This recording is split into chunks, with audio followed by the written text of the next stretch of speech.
All right, so the UFC Brasilia card is over. Been over for a little while. I've been watching some of the post fight. Good card, not not as good as I was hoping. Some of it was a letdown, but Johnny Walker, you know, for all his hype, I cannot believe he got completely dominated, and he lost a pretty lopsided decision. And I mean, he wasn't fighting a bum or anything, but to lose like that was, I don't know, a little bit. I didn't see that coming. Um, Damian Maya, I thought that was an early stoppage, but I think he was going to take more damage. He got hit with a short shot, but it hit him right on the button, and he went down like a ton of bricks, and then started taking a few hammer fists. He was trying to grow up. He was trying to defend himself, but it wasn't happening. Um, so Gilbert Burns, great win there. Amanda Hebus on the undercard, man, really impressed with her. She went to 4-0, but she just looked, uh, game. She really looked like she's on it. She's in there to win. Um, she was good on her feet. She's dominant on the ground. Good ground and pound. I mean, she just won the fight um, against a tough opponent. Randa Marcos gave her all, but she just got beat up. Um, Main event, you know, Kevin Lee, Charles Oliveira. We just found that Kevin Lee didn't have anything. Really had nothing for Charles Oliveira. He defended some submissions, um, but same old Kevin Lee. He kept sticking himself in positions where he could be submitted, and Charles Oliveira choked him out. And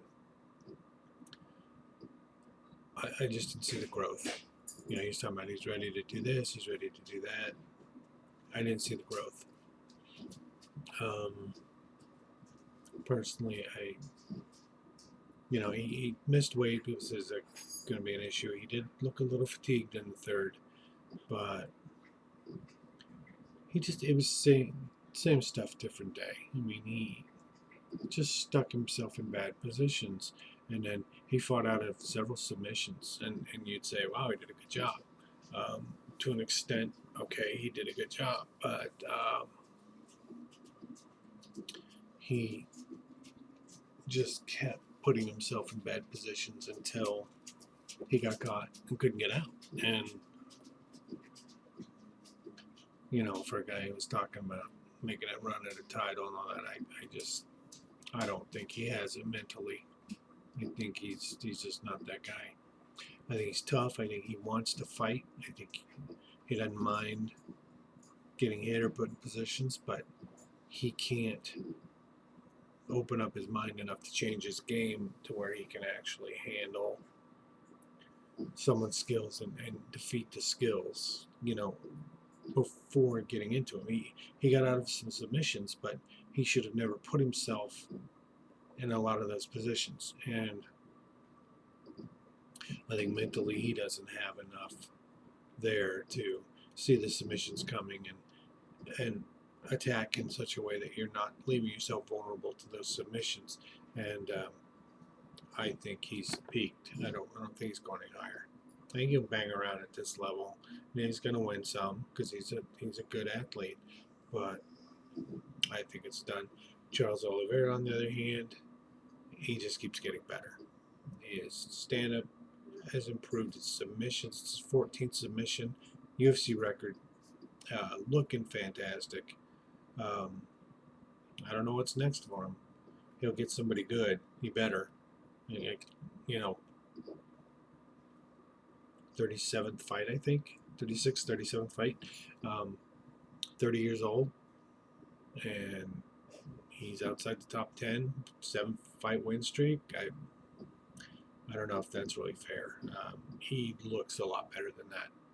And if they'll give him somebody, you know, I think he's going to be a contender real quick.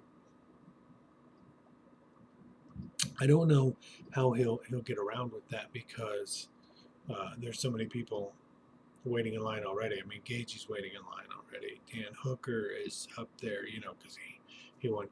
Felder's above him, and Felder, I personally think Felder lost to Barbosa, but I felt like he beat Dan Hooker. So, but he's up there. I don't know if he's actually retiring or what he's going to do there. I don't think he will. I think the money will tempt him back. But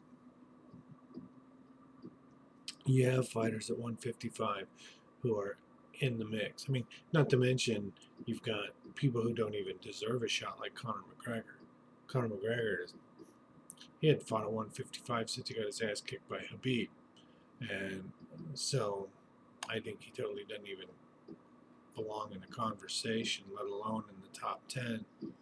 But of course, you know, Dana White, you know, is his best buddy or whatever, and gives him whatever he wants. So he'll get a title shot somewhere down the road here.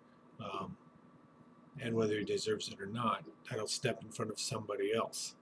So, excuse me. So I think, you know, whether he deserves it or not, somebody's going to be sitting on the sideline waiting for their shot because he steps in front of them.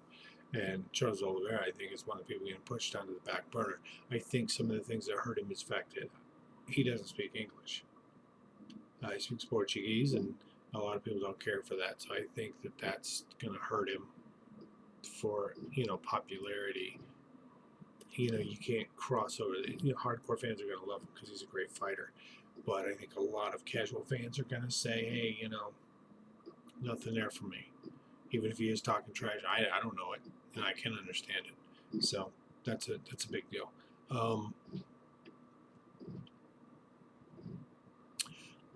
I'd like to see him fight Poirier, Gaethje, Charles Oliveira. I mean, obviously, step him in there and get those Dan Hooker, Poirier, or Gaethje. I think should be his next fight. I think they should say, look, the guy he's got a lot of wins in a row. He's got a lot of wins. Period.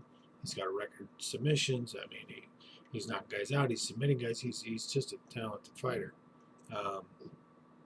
So let's give him that shot. What they do with it, you know, remains to be seen.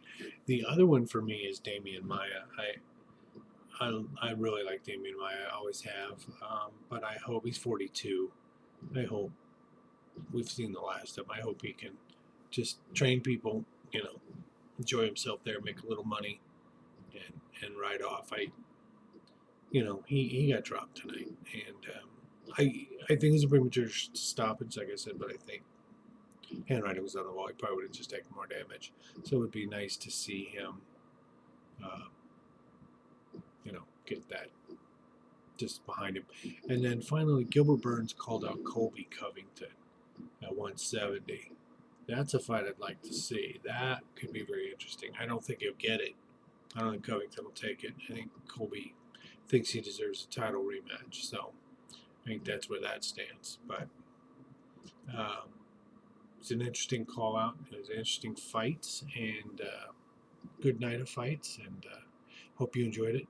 Please like and subscribe to my channel. Keep bringing the videos to you. And still on the fence.